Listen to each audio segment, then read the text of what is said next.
Hello, I'm Dr. Dhannia Torres-Rincon, and I'm a counseling psychologist with the Insomnia and Sleep Institute of Arizona. Today, I'm here to talk to you about cognitive behavioral therapy as a treatment option for insomnia. A quick note before we get started, please note that the educational materials presented in today's video are for informational purposes only and not intended to diagnose, treat, or cure any disease. Please consult with your psychologist or physician prior to starting any treatment. Let's get started by understanding what is insomnia. At least at some point in our lives, we may have experienced disturbed sleep, having a night where we have difficulty falling asleep or staying asleep. We don't always have to seek out treatment when we have these disruptions here and there.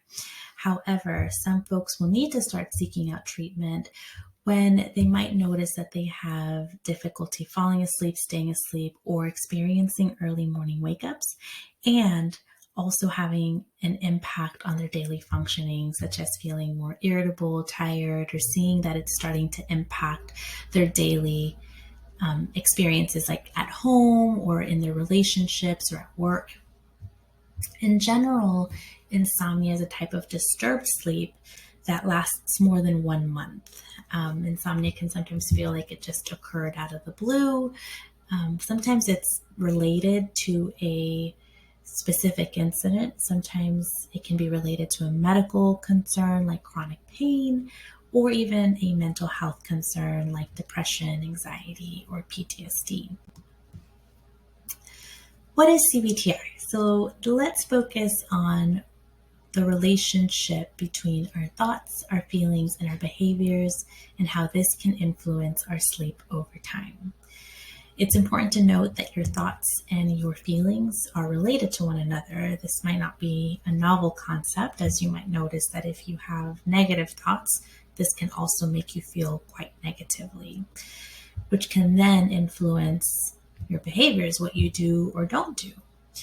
This cycle can perpetuate insomnia and really create a cycle of poor sleep over time. So let's take a look at how that might turn out for someone who is experiencing insomnia. Let's start with our thoughts. Many times after experiencing insomnia for a long time, folks might notice that they start having more worry thoughts about sleep, such as, what if I don't sleep tonight again? Or if I don't sleep tonight, tomorrow is going to be horrible and there's no way I'm going to be able to function. These thoughts don't usually stop there. Many times you might start noticing the mind racing, having more thoughts, imagining more worst case scenarios, especially if sleep isn't happening immediately. These negative thoughts over time can influence our emotions. You can imagine having worried thoughts about sleep doesn't really make us feel warm and fuzzy, positive feelings. Many times they increase our stress, our worry, and even our anxiety about sleep. And our emotions are felt in our bodies. So we might notice ourselves having more bodily reactions, such as feeling tense or having a difficulty relaxing. Trying to fall asleep while her body feels wired can feel impossible. So these bodily reactions can influence our behaviors. We might try harder to fall asleep.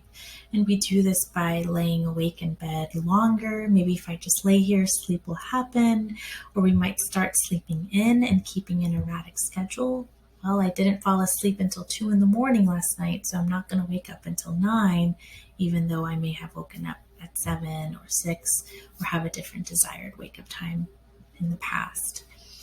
And although these attempts are to try to help us to address the insomnia, over time, this can make the insomnia worse.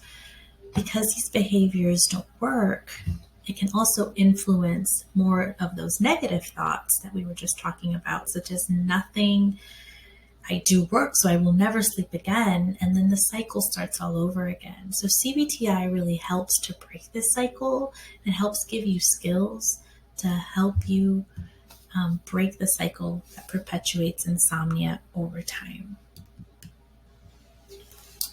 So let's break down CBTI and what the treatment might look like. The treatment itself is about 6 to 8 sessions long, depending on the person.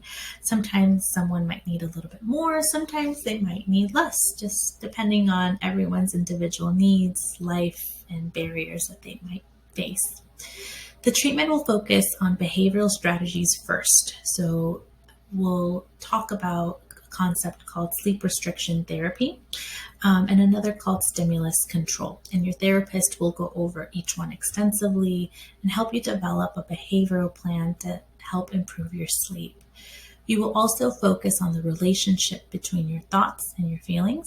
And although you can't stop your mind from having thoughts, you will learn skills that can help you cope with racing thoughts, worry thoughts, and any other negative thought that might be getting in the way of sleep. Relaxation training is also an important part of CBTI. Remember, the body often reacts to the worry and stress we feel from disrupted sleep. So your therapist will go over relaxation exercises that really aim at calming your nervous system.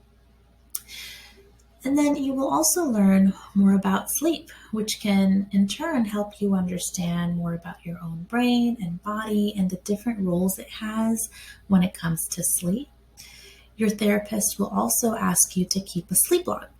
This is a standardized sleep log and it's a crucial part of treatment. The log is about 10 questions long and you will be asked to fill it out every morning for the entirety of the treatment. Without this log, the treatment cannot occur. And then last but not least, this is an active program, meaning there will be different practices for you to try and to really try them in your life and outside of therapy. Without practicing these skills, the treatment in session may not be enough. CBTI requires you to try things outside of therapy in order for it to be successful. Is it effective? As many as 70 to 80% of patients with primary insomnia do report improvements in their sleep after going through cognitive behavioral therapy for insomnia specifically. Some of the benefits do include less time to fall asleep, more time spent asleep, and waking up less during sleep in general.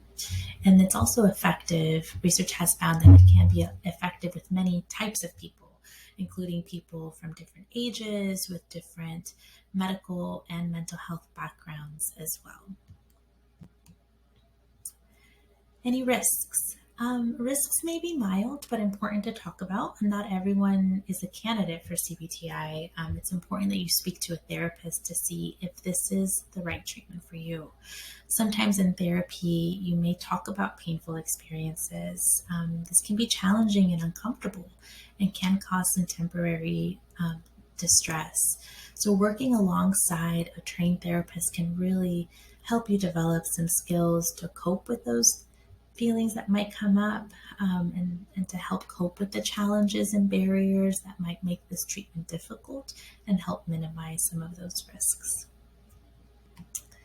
If after learning about CBTI, this seems like something you'd like to try or learn more about, to see if you're a candidate, please contact us today at the Insomnia and Sleep Institute of Arizona and make an appointment with one of our medical providers to learn more about your treatment options. Thank you.